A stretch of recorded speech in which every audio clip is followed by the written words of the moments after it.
Felicia, you love my budget, so this should be easy, right? Sure. We can get that out of the way. Actually, though, I want to say, when we say nice things, it's not always acknowledged. So I like to pause because You said something nice. Okay, we're good. Because- Let's talk football, let's talk Super Bowl, let's talk anything. Actually, that's a bad topic for me. But thank you for being here today. It's a busy day for you. A little bit. Thank you for taking the time. It's really wonderful. And it's generous of your time. Thank you also for introducing and having the conversation with Secretary Buttigieg at our virtual dinner. That was wonderful. Should we dive into the budget since you mentioned? Let's do it. But thank you. I do want to thank the Citizens Budget Commission because this is an extraordinary organization that performs a critical role. I mean, keeping government accountable, giving your ideas, the wealth of your experience to people in this room to help us do the right thing. And I want to thank you for all your efforts. And I don't think that's acknowledged enough, but we truly mean that. So thank you. Thank you very much. We always aim to be constructive. Sometimes the criticisms are tough, but we're always here to have those conversations and make things better and look at the long run. And let's look at your budget for a second, because that's amazing when you look at the long run. This is an executive budget. You know, I've been doing this since 1993, off and on.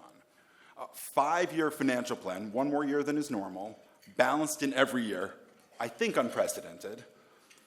You've put in, throughout that plan, 15% of state operating funds, that amount, $19 billion, into reserves in that plan.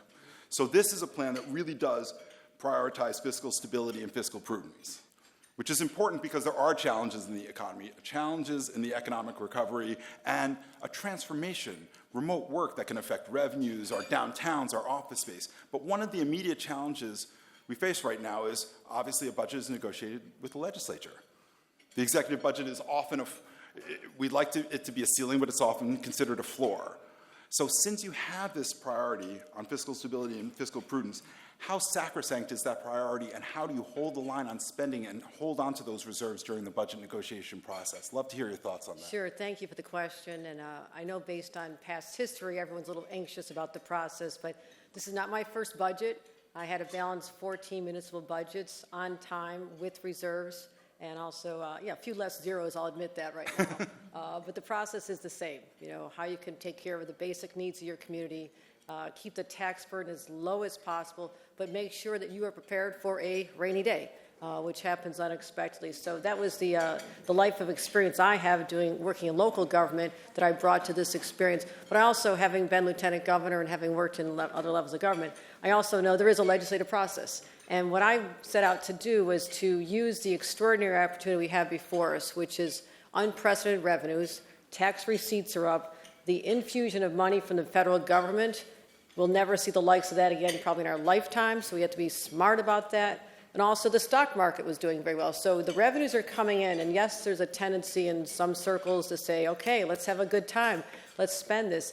That is not prudent. I want to make sure that we were socially responsible, fiscally prudent, and met the needs of the moment. So we still have a lot of unmet needs. I understand what the legislature is going to be looking for, so I made sure I addressed those issues. We'll be investing $10 billion in health care, stabilizing our hospitals that were brought to their knees during this pandemic, the extraordinary costs they had to incur, as well as the staffing shortages, which are unsustainable. I have National Guard to this day in hospitals throughout New York State to backfill a crisis situation because of the pandemic. That's not sustainable. So we're investing money there, and I know that's a priority of the legislature. So what I'm doing is talking about issues I know are important to them. The environment.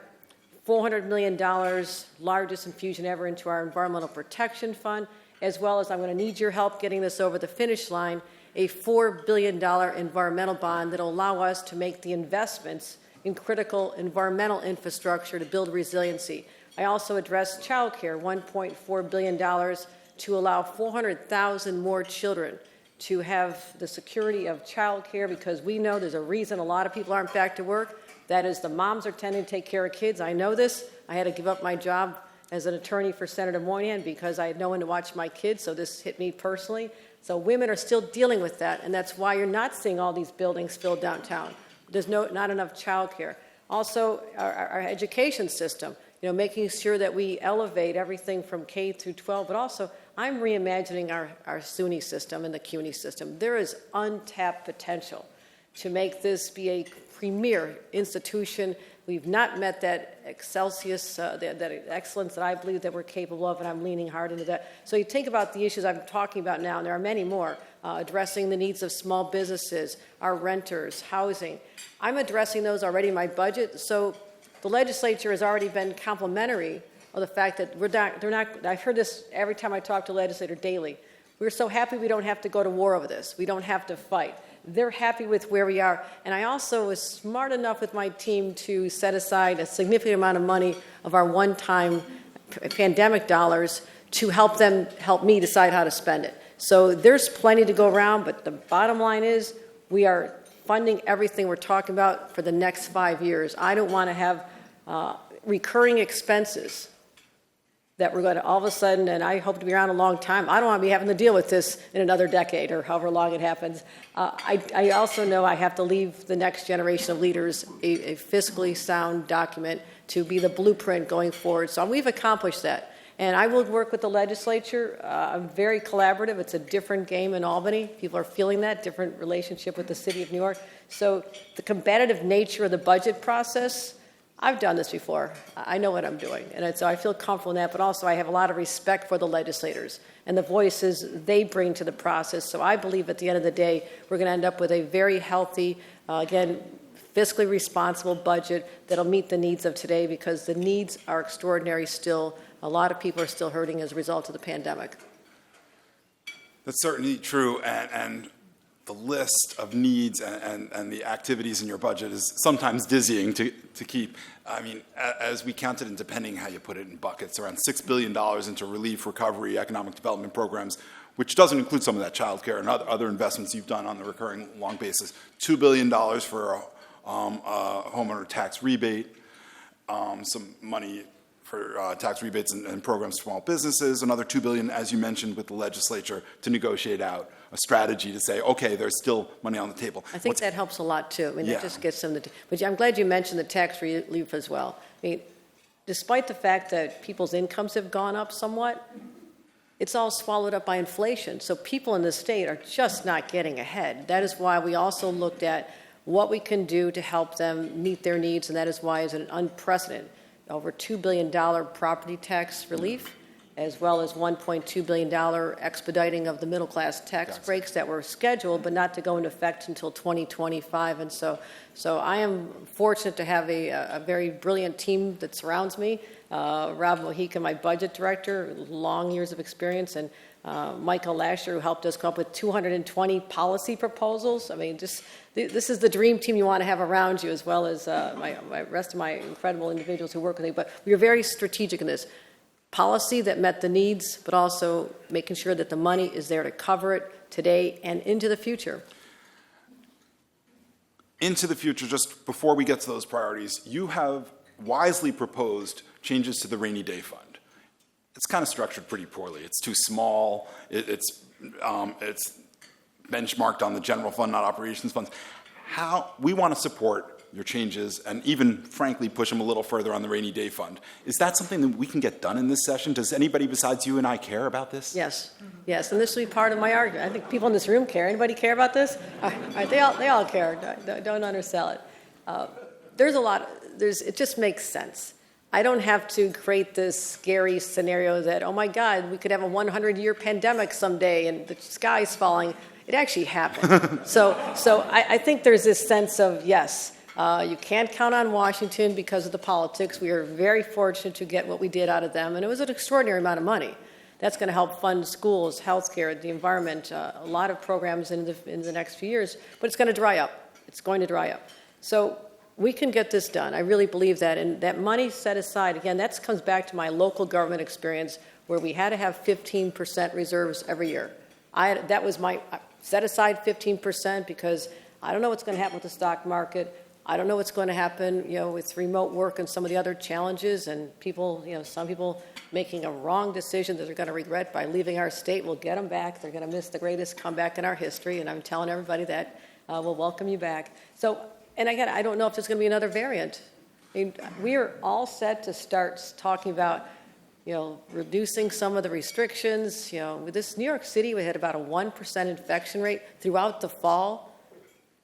November 26th, it was first declared a variant overseas, named by the World Health Organization, and all of a sudden, I think it was December 3rd, we had our first case here in New York, and we were crushed. 23% infection rate 3.5 weeks ago. Now we're down about 4 or 5%. So I don't think it's going to happen, but we have to be ready for that. 100 years isn't what it used to be. Yeah, that's right. Now that you mention that, you want to go off on the weather events. We have 100-year events every year. Exactly. So, come on, I think we got to come up with another label. So that $2 billion, and I've heard those positive comments from the legislature. Of course, I've also heard $5 billion for child care above budget.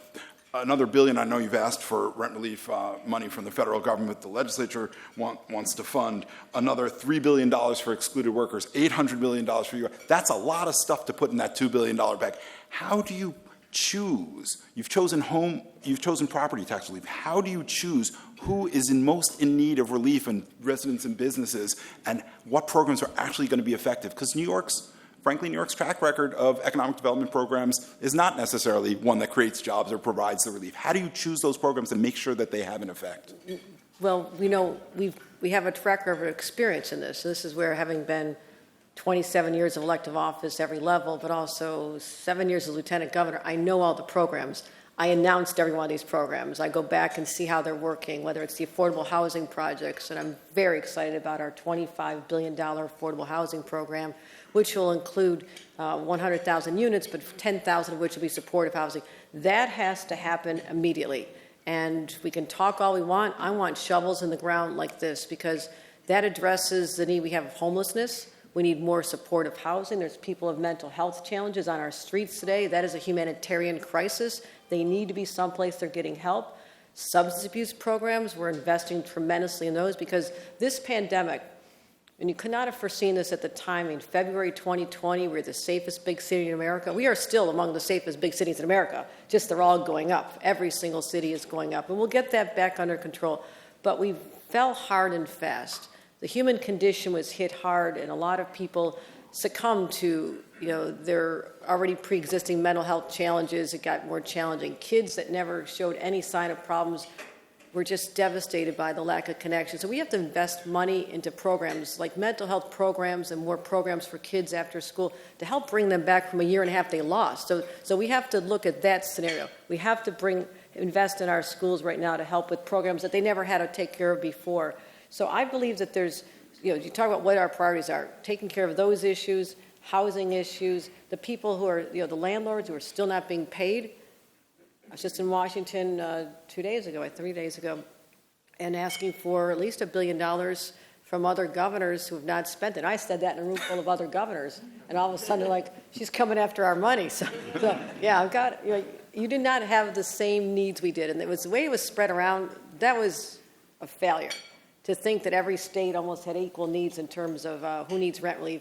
Which city has more renters than we do, and more, and also being the epicenter of the pandemic. So they need to make another calculation. I've already conveyed that a number of times. So we'll see if we get that money to work with, Andrew. I can't guarantee it, but I'm looking at a defined pot of money. I don't want to go beyond that. We'll continue to work with the legislature on their priorities, but we really have met many of them already, and they're happy with that. So I will, it'll be interesting. We're ready for it. Well, we're ready for it.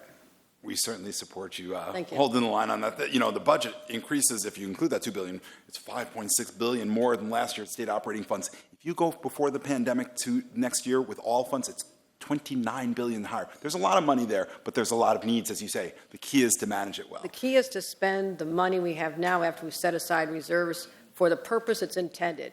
Help people get through this pandemic.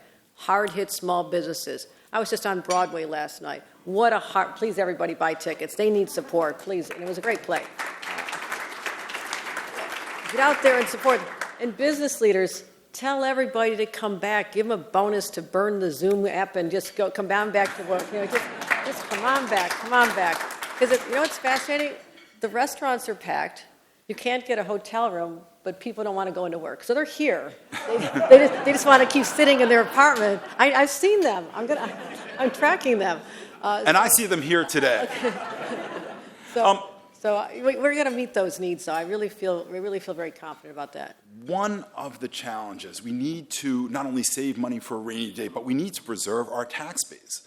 And there are threats from the economic change with remote work, but also that we have, with the tax increases last year, the highest top marginal personal income tax in the country and the highest corporate franchise tax in the country. And we were losing as a share of the nation millionaires before the SALT cap. How big a threat are our high taxes and the economic transformation, and what can you do? As you said, you want to be the most business friendly. How can you make sure that people come back? It's something I think about constantly, Andrew, and so I've talked to a lot of business leaders about those who are thinking of leaving, those who've left, how we get them back, but also new industries that we can stimulate here. We need to diversify. We have been very reliant on real estate. Real estate needs to be strong. It is the core of our city. People need places to live and work. Real estate is critically important. Financial services. We're going to continue being the epicenter of everything related to financial services. But what we've done in the area of tech, no one could have foreseen this a few years ago. We just surpassed Massachusetts as being the #2 city with the generation of newest tech jobs.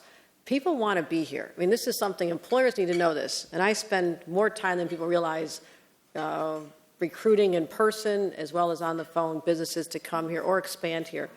They cannot touch two things we have: highly educated workforce, highly motivated, but also diversification. I mean, people want to see a diverse workforce. This is now part of their goals. And a business I'm talking to from a big western state said, "How are your diversity goals going?" I can help you meet them here. I can help you meet them here. So they're seeing this. So I'm finding other ways to attract businesses here who also know that after this pandemic, and everybody enjoyed, zooming in their pajamas, and I think people are tired of that now. I think that people want to congregate together. They're coming. So businesses that are savvy are seeing that this is the beginning of a whole new era of attention on cities like New York, because nobody can match our vibrancy. You can try all you want, and we continue to bring more young people. The west side of Manhattan now has more tech workers than places around Boston, which was always, we were always second or third, fourth to them. We've changed that dynamic. So you look at the big tech companies that are coming, the smaller supply chains. I'm leaning hard into the semiconductor industry. I was just in Albany announcing our desire to have the National Semiconductor Technology Center there. I mentioned to the president. I'll mention to him again today when I'm with him.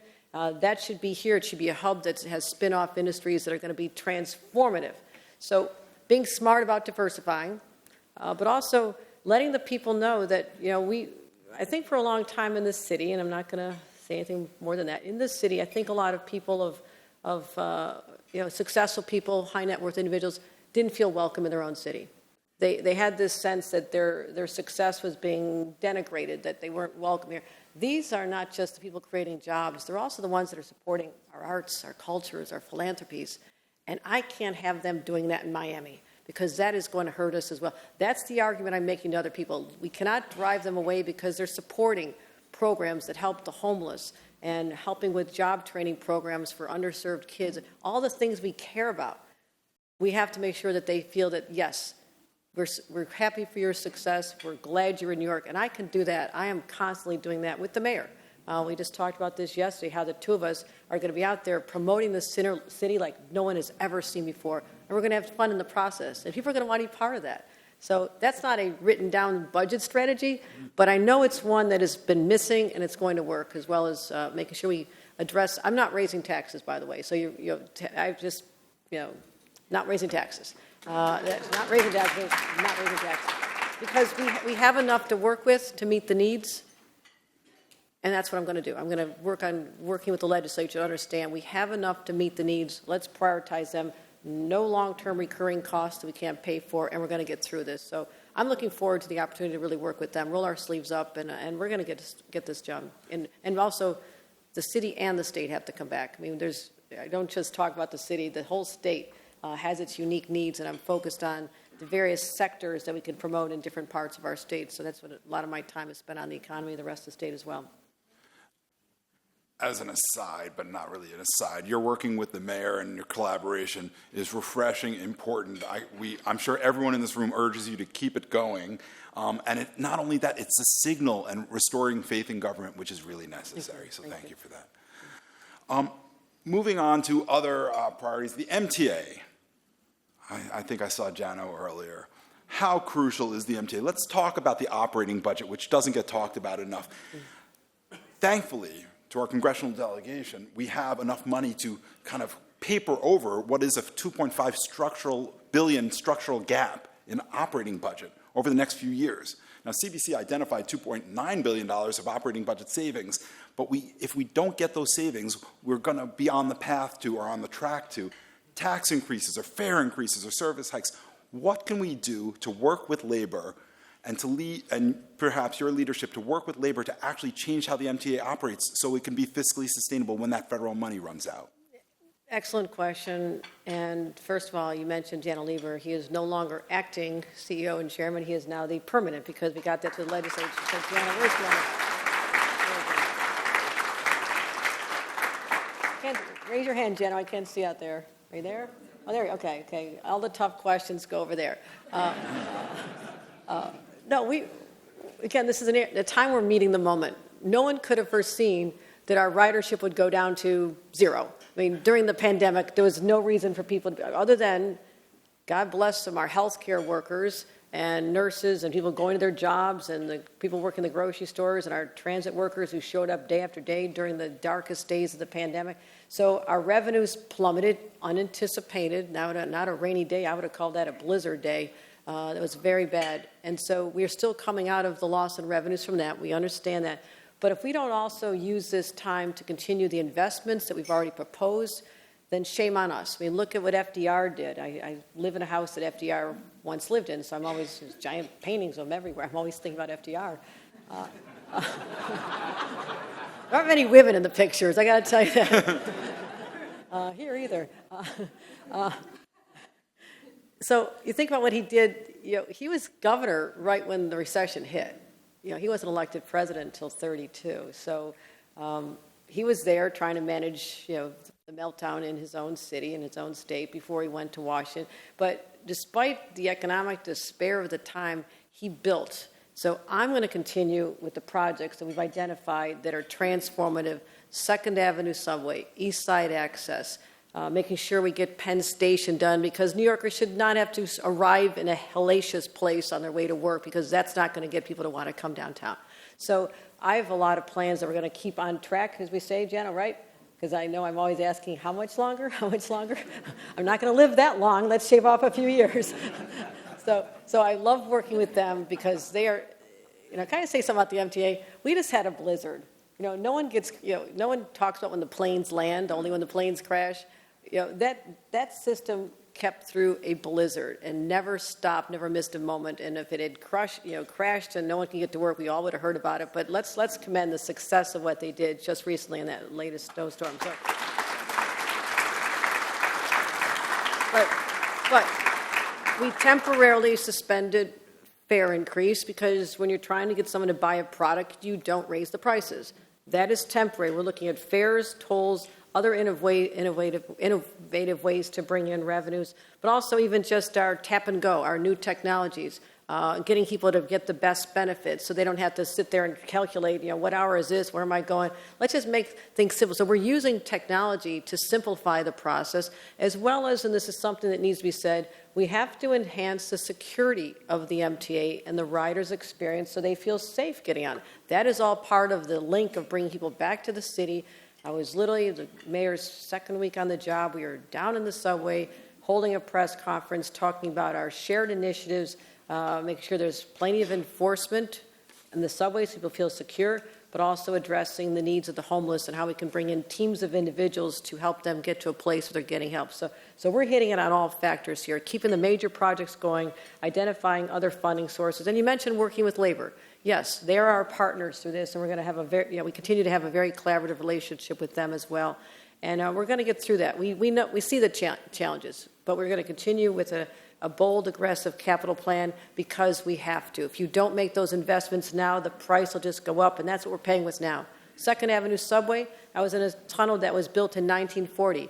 How much cheaper would it have been to finish it in 1940 than we're going to pay now? I mean, so I don't want future generations to say, boy, they missed their chance to do it when it's actually more affordable than it is in the future. So I look in the long term, these investments need to be made. We're going to address the fare issue, not this year, but I do believe there need to be recurring increases at the right time.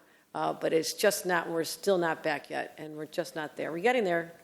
The numbers are looking much better in terms of dealing with the pandemic, but we have to find more reasons to encourage people to just get back on the subway, come on down. And safety, that sense of safety and security is paramount. No, I think that's, crucially important. As we mentioned at the start of our conversation, CVC has plenty of good ideas on the operating side too, and we look forward to working with you, because that's the flip side that doesn't frankly get talked about enough, maybe because it's a few years out. But it really is something that could end up, in addition to the disinvestment in capital, potentially really hobbling the system in the future. We have to work on both sides, and so we have ideas that we will share and include that. So many topics, but we also have some questions that some of our trustees want to ask. So why don't we turn to that for a second, if that's okay? Sure, absolutely. We were talking about the MTA, and I saw Dick Ravage here, and I don't know if Dick had a question. If people have questions, you should raise your hand, but I was talking to Dick on the way in. So why don't we keep on the subject of transportation? Hi, Dick. Hey, how are you, Tim? You proposed an inter-borough rail system.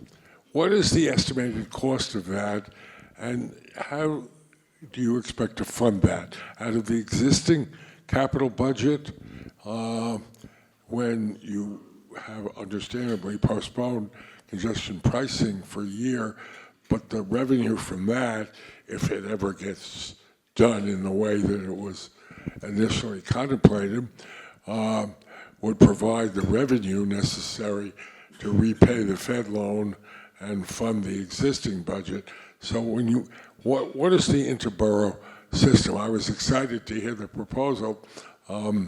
What is it going to cost, and where are you going to get the money from? Great question, Dick, and thank you for your many years of public service, but also your particular experience with the MTA, so thank you.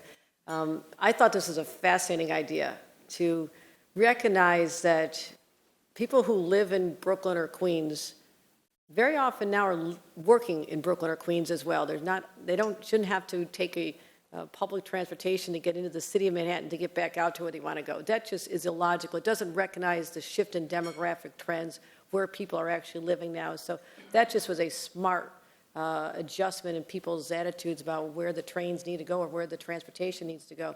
But we're using an existing line. So let's talk about comparative costs.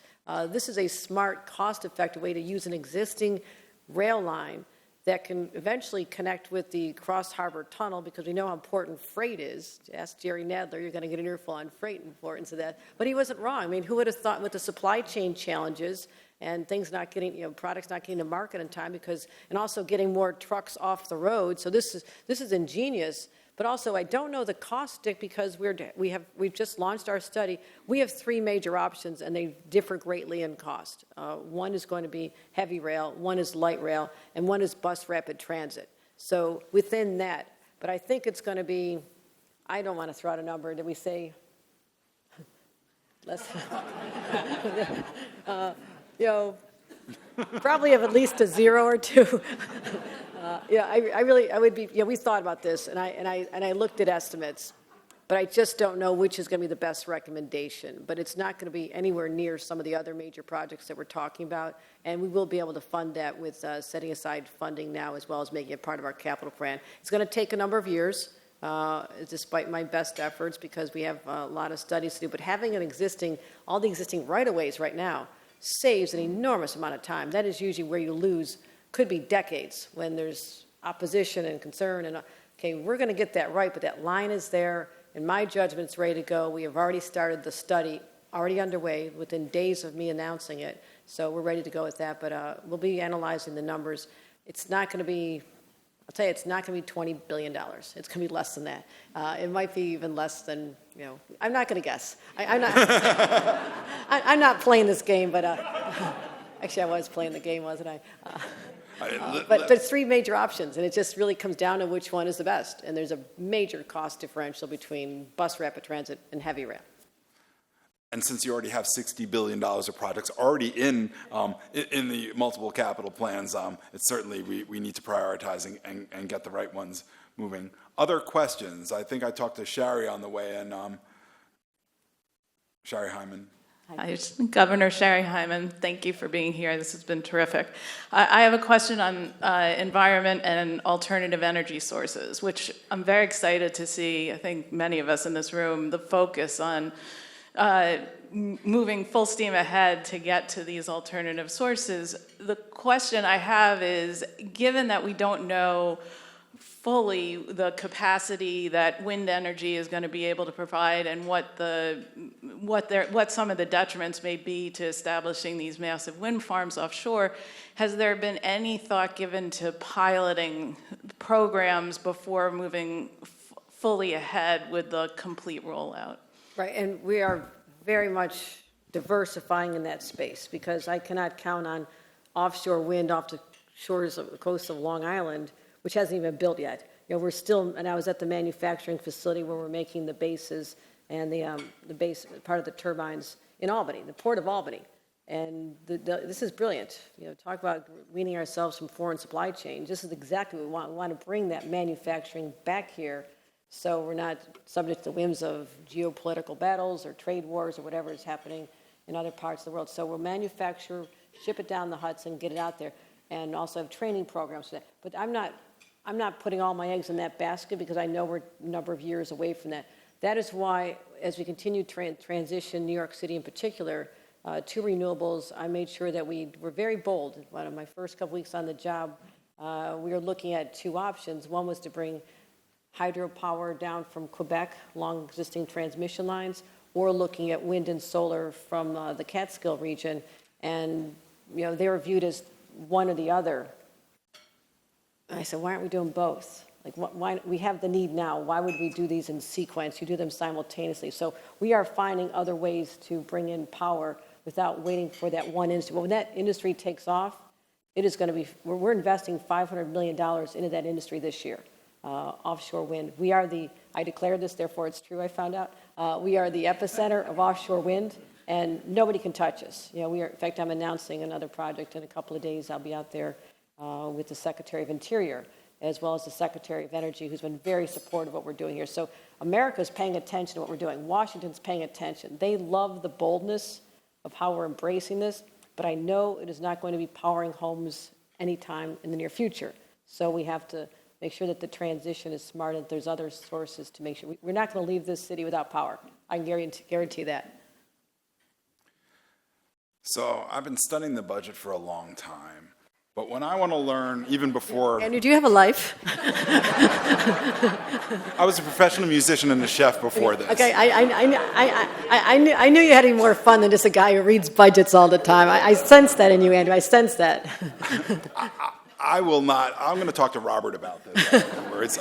You know, if these budget people get a bad name. But one of my sages, and we held a forum at the beginning of the pandemic with the sages of the ages, besides Dick and Allaire. One of my sages is Steve Berger. Oh. So I'd love to give him an opportunity. I was talking to him on the way in.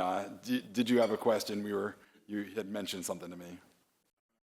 First of all, let me tell you, it's not since Hugh Carey have we had a governor with a sense of humor, and it's a breath of fresh air.